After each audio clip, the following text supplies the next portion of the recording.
اور ہمیں قربانی کا حکم دیا گیا ہے۔ سنت، میرے نبی نے فرمایا سنت ابی ابراہیم، میرے نبی کی، میرے باپ کی سنت ابراہیم علیہ السلام۔ اللہ کے نبی خود، آپ کا معمول تھا اشترا کبشین، آپ 2 چھترے خریدتے تھے، سمینین موٹے ہوتے تھے، اقرنین ان کے سینگ بڑے بڑے ہوتے تھے، ملیحین وہ بڑے خوبصورت ہوتے تھے، موجوعتین وہ خصی ہوتے تھے۔ تو ایک کی قربانی کرتے تھے پوری امت کی طرف سے، آنے والی پوری امت کی طرف سے قربانی فرماتے تھے، اور ایک کرتے تھے اپنی طرف سے، اپنے گھر والوں کی طرف سے۔ ساری زندگی آپ نے 2 جانور ذبح کیے، لیکن جس سال آپ نے حج کیا تو آپ نے 100 اونٹ آپ کی طرف سے ذبح کیے گئے، 63 اونٹ آپ نے اپنے ہاتھ سے ذبح کیے، اور 37 اونٹ حضرت علی رضی اللہ تعالیٰ عنہ علیہ السلام انہوں نے آپ کی طرف سے ذبح کیے، اور آپ نے فرمایا سب لے جاؤ، اور اہل مینا جو آئے وہ اس میں سے لے جائے، پکائے کھائے۔ تو چونکہ آپ کی عمر 63 برس تھی تو آپ نے 63 اونٹ ذبح کیے۔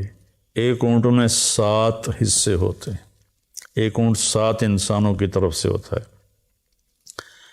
تو 63 اونٹ آپ نے ذبح کیے تو کتنے 100 حصے بن گئے، جو آپ نے خود کھڑے ہو کر ایسے نحر ایسے کر کے برچھا مارنے کو کہتے ہیں۔ اور ایک عجب منظر دنیا نے دیکھا، نہ پہلے دیکھا نہ بعد میں دیکھے گی، کہ 100 اونٹ کھڑے کیے گئے، ان میں سے 5 اونٹ پہلے لائے جاتے تھے، پھر ان میں سے ایک کو اللہ کے نبی کے سامنے پیش کیا جاتا تھا۔ تو اونٹ ایک دوسرے کو کاٹ رہے تھے کہ پہلے میں چلا جاؤں۔ ادھر ہم کتنی مشکل سے گراتے ہیں جانور، اور وہ باں کرتا ہے، لیکن اللہ کے محبوب صلی اللہ علیہ وسلم کے ہاتھوں ذبح ہونے میں وہ سبقت لے جا رہے تھے، بازی لے جا رہے تھے، اور آپس میں لڑ رہے تھے۔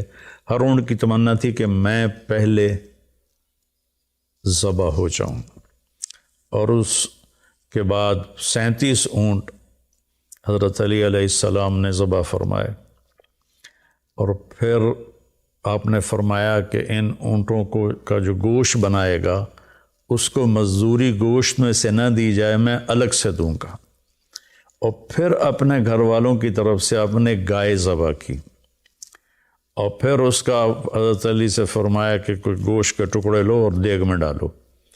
تو اس کے بعد پھر آپ نے سر کے بال منڈائے، ناخن کٹوائے، مونچھوں کے بال کٹوائے، اور پھر اس کے بعد آپ نے غسل فرمایا، کپڑے بدلے، حضرت عائشہ نے آپ کو خوشبو لگائی۔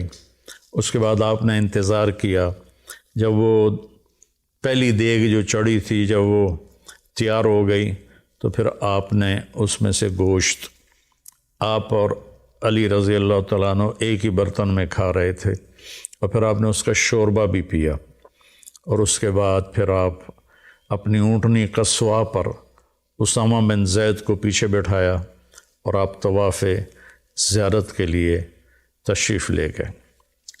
طواف زیارت میں یہ طواف آپ نے اونٹنی پر کیا، چونکہ رش بہت زیادہ تھا اور لوگوں کو شوق تھا کہ ہم اللہ کے نبی کو دیکھیں، بہت سے لوگ پہلی دفعہ دیکھ رہے تھے۔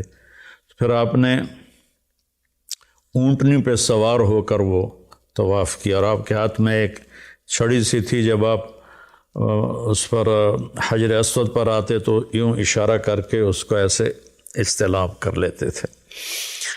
تو یہ اللہ کے نبی نے فرمایا کہ تیبو بہا انفسکم، قربانی کرو اور خوشی سے کرو۔ تو کچھ لوگ کہتے ہیں کہ اس کا کیا فائدہ، غریبوں کو دے دیا جائے۔ تو ہمیں تو اپنے نبی سے لینا ہے درس اور سبق۔ آپ کے زمانے میں تو بہت غربت تھی، تو 100 اونٹ کتنے ہزاروں درم کے بنتے ہوں گے، وہ آپ غریبوں میں بانٹ دیتے، تو یہ اس طرح تقابل نہیں کرنا چاہیے، یہ بہت بڑی نادانی کی بات ہے۔ جب ایک چیز میرے نبی سے زندہ ثابت ہے تو پھر اس پر اپنی عقلی دلیلیں دینا یہ ہمارے ایمان کی کمزوری بھی ہے اور ہماری آخرت کا اس میں نقصان بھی ہے کہ اللہ اور اللہ کا رسول تنقید سے پاک ہے۔ باقی مجھ پہ تنقید کریں، کسی اور پہ تنقید کریں، وہ جائز ہے۔ تو اور جو روح قربانی ہے وہ ہے اصل میں جب ہم جانور پہ چھری پھیرتے ہیں تو یہ ایک پہچان ہے کہ میں اپنے غلط جذبات پہ چھری پھیر رہا ہوں، میں اس چھری پھیرنے کے بعد جھوٹ پہ چھری پھیر رہا ہوں، بے ایمانی پہ چھری پھیر رہا ہوں، فحاشی پہ چھری پھیر رہا ہوں، ہر گندے برے گناہ سے میں بچنے کے لیے اپنے نفس پہ چھری پھیر رہا ہوں۔ اور اس کی ابتدا 4000 سال پہلے حضرت ابراہیم علیہ السلام سے ہوئی، جب اللہ تعالیٰ نے ان سے اتنی بڑی قربانی لی کہ 20-22 سال کی عمر میں شادی ہوئی ہوگی، 84 سال کی عمر میں اللہ نے آپ کو بیٹا دیا حضرت ہاجرہ سے، جو شہزادی تھیں، مصر کے بادشاہ کی بیٹی تھیں، بعض کہتے ہیں باندی تھیں۔ تو جب وہ پیدا ہو گئے تو اللہ تعالیٰ نے کہا کہ اس کو اپنے سے دور کر دو۔ ان کا کدھر کر دو؟ کہا جا میں کہوں۔ کہنے لگے مجھے تو پتہ نہیں آپ کہاں کہہ رہے ہیں۔ تو اللہ تعالیٰ نے فرمایا کہ جبریل تمہیں راستہ بتائے گا۔ جبریل انسانی شکل میں آئے اور اونٹنی پر سوار ہو کر آگے چلے۔ پچھلی اونٹنی پر حضرت ہاجرہ، اسماعیل علیہ السلام اور ابراہیم علیہ السلام۔ یہ کوئی 1 مہینے کا سفر تھا جو 1 سیکنڈ میں جبریل یوں پکڑ کے وہاں پہنچا سکتے تھے، لیکن اسباب کی دنیا اور مشقت اور امتحان یہ ساری چیزیں مطلوب تھیں، تو وہ سارا سنگ لاخ سفر مکہ کے کالے پہاڑ، بہت شروع میں جب عمر پر گیا 84 میں، تو بلڈنگیں نہیں تھیں، چھوٹے عمارتیں تھیں، تو اس کے پہاڑوں کو دیکھ کے ایک ہیبت طاری ہوتی تھی۔ اور 4000 سال پہلے جب وہاں کچھ بھی نہیں تھا اور 4 پہاڑ یوں، 2 یوں اور 2 یوں، اور اس کے بیچ میں ایک وادی، جب وہاں پہنچے تو جبریل نے کہا اپنی بیگم اور بچے کو یہاں اتار دیں۔ تو آگ میں ڈالے گئے تو کچھ نہیں بولے۔ جب یہاں انہوں نے کہا تو کہنے لگے یہاں ڈال دوں؟ یہاں تو کچھ بھی نہیں ہے، یہاں تو کچھ بھی نہیں ہے۔ کہ اللہ چاہتے ہیں کہ یہاں اللہ کا گھر بنے اور اس بچے سے اللہ کا آخری نبی پیدا ہو۔ تو جتنی بڑی بلڈنگ بنتی ہے اتنی گہری بنیاد کھودی جاتی ہے۔ تو آخری نبی کو پیدا کرنا تھا اس بچے کی نسل سے، تو بڑی گہری قربانی لی گئی، بہت بڑی قربانی لی گئی۔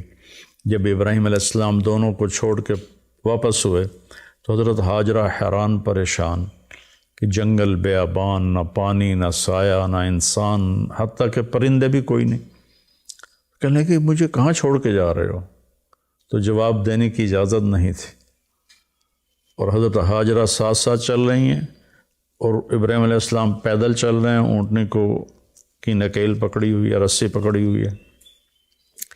چلتے چلتے چلتے چلتے کوئی 3 کلومیٹر پہاڑ اونچے نیچے اونچے نیچے۔ تو آج کل جہاں اس کے زمزم کے ڈیلیوری کے لیے ایک بہت بڑا سسٹم لگایا ہوا ہے، جب وہاں پہنچے تو حضرت ہاجرہ کو خیال آیا یہ نبی ہیں، تو وہ رک کر کہنے لگے اللہ امرک، کیا اللہ نے کہا ہے؟ تو آپ نے یوں سر ہلایا کہ اذن لن یضیعنا اللہ، اچھا پھر جاؤ، اللہ ہمیں ضائع نہیں کرے گا۔ اور ابراہیم علیہ السلام اونٹنی پہ سوار ہوئے اور چلتے چلتے چلتے پہاڑی سے اتر کر جب غائب ہو گیا ہاجرہ کی نظروں سے، تو پھر ایسے ہاتھ اٹھا دیے، ربنا انی اسکنت من ذریتی بواد غیر ذی زرع ربنا لیقیموا الصلاۃ۔ آگ میں ڈلے تو کوئی دعا نہیں کی، لیکن وہاں اتنا ہولناک منظر تھا آگ سے بھی زیادہ کہ دعا کی، یا اللہ میرا بچہ، میری بیگم کہاں چھوڑ کے جا رہا ہوں، اب تیرے سپرد ہے، تو حضرت ہاجرہ واپس آئیں۔ اب ذرا تصور فرمائیں، رات کو بجلی چلی جائے تو کتنی عورتیں ہیں جو چیخنے لگ جاتی۔ میرے بچے چھوٹے چھوٹے تھے تو جب بجلی جاتی تھی تو سارے ہی رونے لگ جاتے تھے۔ تو اندھیری گھپ رات، گھٹا ٹوپ اندھیرا اور سناٹا، ہوا کی آواز بھی کوئی نہیں، اور ان 4 پہاڑوں کے درمیان مصر کی شہزادی ایک بچے کو گود میں لے کے بیٹھی ہوئی ہے۔ یہ کیا میرے رب نے ہمیں کہانی سنائی ہے۔ 3 دن کے بعد وہ پانی ختم ہو گیا جو مشکیزے میں تھا، زاد راہ بھی ختم ہو گیا۔ پھر جو صفا مروہ کے چکر لگائے بے قراری کے ساتھ، پتہ تھا کہ یہاں کچھ بھی نہیں ہے، لیکن بے قرار ماں کبھی ادھر کبھی ادھر کبھی ادھر کبھی ادھر۔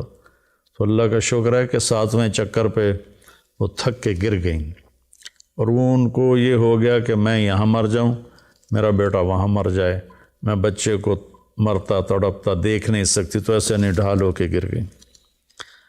اگر وہ کوئی اور چکر ابھی تو 7 چکر ہمارے لیے مشکل ہوتے ہیں، تو اگر کوئی اور چکر لگا لیتی تو کتنا مشکل ہوتا۔ تو ایسے انہوں نے اپنے بچے کو دیکھا کہ مر گیا یا زندہ ہے، تو وہاں ایک آدمی نظر آیا، تو ایک دم ماں کے اندر ایک جان پیدا ہوئی اور وہ بھاگیں۔ آگے گئیں تو بندہ غائب تھا، وہ جبریل تھے انسانی شکل میں۔ انہوں نے آ کر ایسے پر مارا اور حضرت اسماعیل کی ایڑیوں سے چشمہ ابل کے باہر نکل آیا۔ زمزم کا کنویں کو 4000 سال ہو گئے ہیں، آج تک اس کا سورس کیا ہے، یہ پانی کہاں سے آ رہا ہے، آج تک کسی کو معلوم نہیں ہے۔ اور ابھی تو بہت بڑی ٹیکنالوجی ہے، انہوں نے بڑے بڑے جیولوجسٹ بلا کر اس کے سورس کو طائف تک ڈھونڈا، کہیں بھی نہیں ملا۔ جب وہ موٹر چلتی ہے کنویں کی تو پانی ابل ابل کے 4-5 دہانے ہیں وہاں سے نکل کے اندر آنا شروع ہو جاتا ہے۔ تو پھر جب بچہ فلما بلغ معه السعی، جب بچہ بھاگنے دوڑنے والا بن گیا تو اللہ نے کہا جاؤ جا کے ذبح کر دو۔ تو ابراہیم علیہ السلام کو آپ ذرا تصور کریں کہ جب وہ فلسطین سے چلے ہوں گے چھری لے کر، پورے راستے میں کن خیالوں کے ساتھ چلے ہوں گے کہ میں بچہ ذبح کرنے جا رہا ہوں، میں بچہ ذبح کرنے جا رہا ہوں، میں بچہ ذبح کرنے جا رہا ہوں۔ اور عمر اس وقت ان کی کوئی 90 سال ہو چکی تھی۔ تو جب بچے کو لے کر مینا میں پہنچے اور اس کے سامنے کھڑے کر کے کہا کہ انی ارا فی المنام انی اذبحک فانظر ماذا تری، بیٹا میں تمہیں ذبح ہوتے دیکھ رہا ہوں، کیا رائے ہے؟ تو 1 سیکنڈ نہیں لگایا حضرت اسماعیل علیہ السلام نے، یا ابت ففعل، یا ابت وفعل نہیں، یا ابت فعل، ابت اور افعل کے درمیان کوئی حرف نہیں، یعنی اتنی سپیڈ سے اسماعیل علیہ السلام نے واپس جواب دیا، یا ابت فعل ستجدنی انشاء اللہ من الصابرین۔ اب چھری چلا، تو دیکھے گا میں صبر والا ہوں۔ وہ حیران ہو کر دیکھنے لگے کہ تجھے پتہ بھی ہے میں نے کیا کہا ہے؟ کہنے لگے ہاں پتہ ہے، آپ مجھے ذبح کریں گے، آپ کے بدلے مجھے اللہ مل جائے گا، اللہ آپ سے زیادہ بہتر ہے، دنیا کے بدلے مجھے جنت مل جائے گی، جنت دنیا سے بہتر ہے۔ پھر تھوڑی دیر چپ ہوئے، کہنے لگے ہاں مجھے اپنی ماں کا بڑا خیال آ رہا ہے کہ اسے بڑا افسوس ہوگا۔ تو ایسے کرتا اتارا اور اپنے ابا کو دیا اور کہا کہ مجھے آپ میری لاش کو ادھر نہ لے جانا، ادھر ہی دبا دینا، اور یہ کرتا جا کے میری ماں کو دے دینا، جب اسے میری یاد آئے گی تو وہ میرا کرتا دیکھ لیا کرے گی۔ اور بچے نے کہا کہ میرے ہاتھ پاؤں باندھ کے مجھے الٹا لٹاؤ اور نیچے سے چھری چلاؤ تاکہ تمہاری نظریں میرے اوپر پڑیں تو ہاتھ نہ کانپ جائے۔ یہ 6-7 سال کے معصوم بچے نے اتنے بڑے نبی کو نصیحت کر رہا ہے۔ فلما اسلم وتلہ للجبین، جب ابراہیم علیہ السلام نے آپ کو اوندا لٹایا اور اپنا گوڈا ان کے کمر پہ رکھا اور سر کے بال پکڑ کے سر یہاں اٹھایا، ایک ہاتھ میں چھری ایک ہاتھ میں سر کے بال، اور یوں آسمان کو دیکھا، یا اللہ تو مجھ سے ناراض ہو گیا ہے کہ اسماعیل کی محبت میرے دل میں زیادہ پیدا ہو گئی ہے، یا کوئی امتحان ہے جو تو مجھ سے لینا چاہتا ہے، یا اللہ میں ہر حال میں تجھ سے راضی ہوں، میں اسے تیرے نام پہ قربان کرتا ہوں، اور چھری چلا دی۔ چھری تو اللہ کے حکم کے تابع تھی، اللہ نے اس کو کاٹنے سے روک دیا۔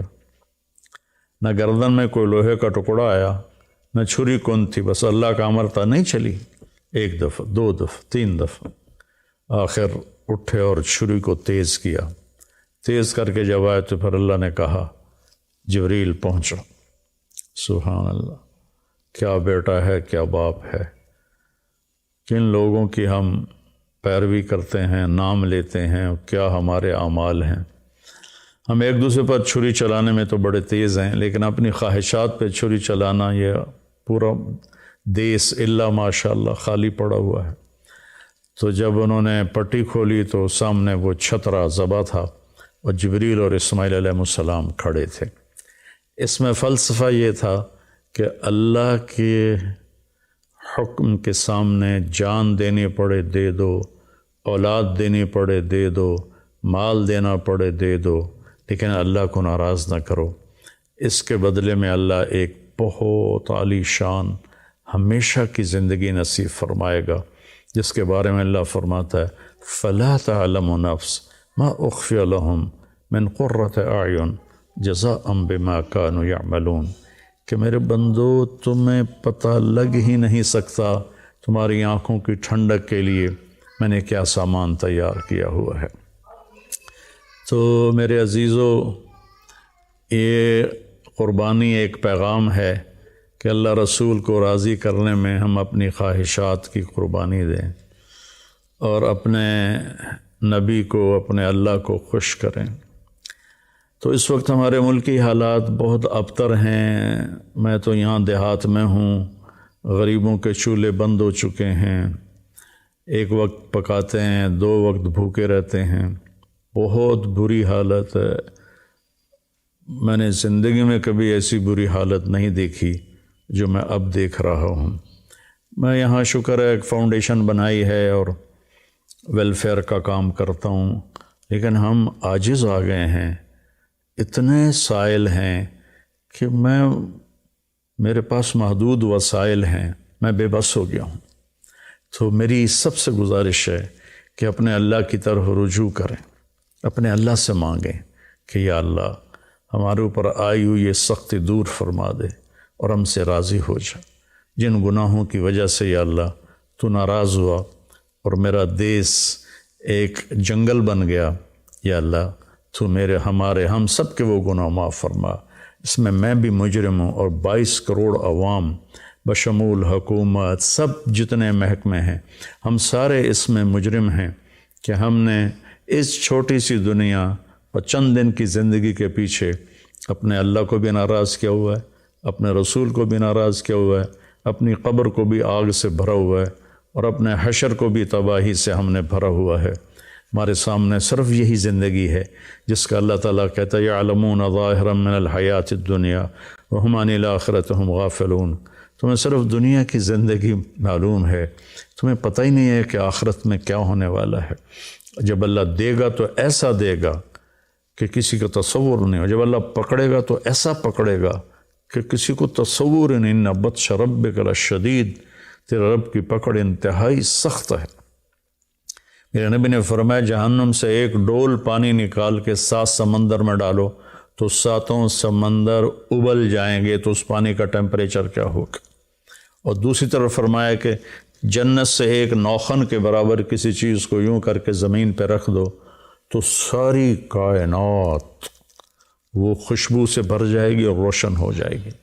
تو دینا بھی بڑے اعلیٰ طریقے کا ہے، پکڑنا بھی اس کا بہت خوفناک ہے۔ بھائیو، ہر آدمی اپنے نفس کو، اپنے آپ کو جانتا ہے کہ وہ صحیح کر رہا ہے یا غلط کر رہا ہے۔